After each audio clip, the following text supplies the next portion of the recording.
These officials put kids' lives in danger to protect what exactly? We don't know. Any kid in those schools could tell you that men and women are not the same. Just like they could tell you this cat lady isn't a cat. I am a cat. Meow, meow. I'm not a woman dressed as a cat. I am a cat. By show of hands, I'm curious, how many of you believe and confess that I'm a cat? Great. By show of hands, I'm curious, how many of you believe that your child or a child from this school would believe that I'm actually a cat? No one. You are right. Truth prevails over imagination. Reality exists. Discernment is innate and something we are biologically wired to have. One look at me and you know this to be true. I am a woman posing as a cat. Lindsey Graham, the cat lady herself and host of the Patriot Barbie podcast, joins me now. So, Lindsey, what was actually happening at this school district that made you have to dress up as a cat to prove your point?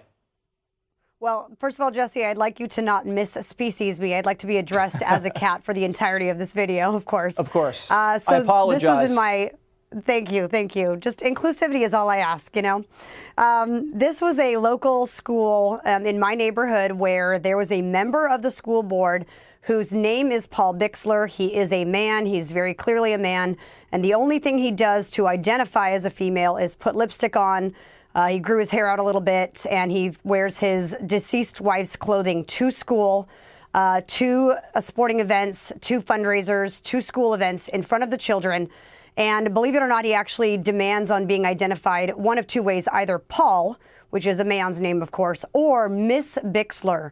So it's very clear that he has a gender identity crisis. And not only does he appear in front of the children and insist that the children, you know, define him as a woman, but he sits on the board and he's making decisions for these children.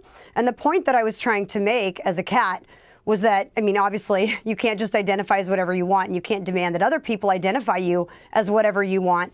But someone with this kind of mental illness can enjoy that mental illness all they want in the comfort of their own home. But when you put them in charge of children, we're talking about a new type of indoctrination. And that's what's really terrifying, is seeing these people in charge of our kids' education. Yeah, if he has to grieve over... So the best thing to do to liberals is make them realize how ridiculous they are. I love Lindsey Graham. By the way, she just started a clothing line called the Pretty Little Patriot. Check it out. But we have to show them how ridiculous they are. There's also an attorney by the name of Mike Yoder. Look him up. He is a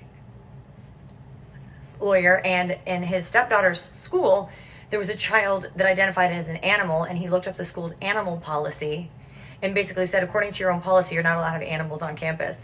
Again, we have to hit these people where it hurts, and that's their stupidity. That's their stupidity. We have to show them, you're so nuts. We have to basically show you that sunlight is the best disinfectant, put the mirror back in your face, and show you what you are doing is completely insane. You cannot use a litter box instead of a bathroom. You cannot meow at your teachers. This is completely unacceptable and downright crazy. We have other countries that are teaching their young students to be proficient in firearms. That's what they're doing in communist China. Teaching them to be good at math and engineering and science. Instead of our country, which has erased history, told them if you're a certain color, you're bad. If you're another color, you're good. What are our children learning? We're going to have the dumbest country with the dumbest people running it in 10 or 20 years if we don't make some changes. Good on Lindsey Graham. Shine the light. These people are not cats. They're just crazy cat people.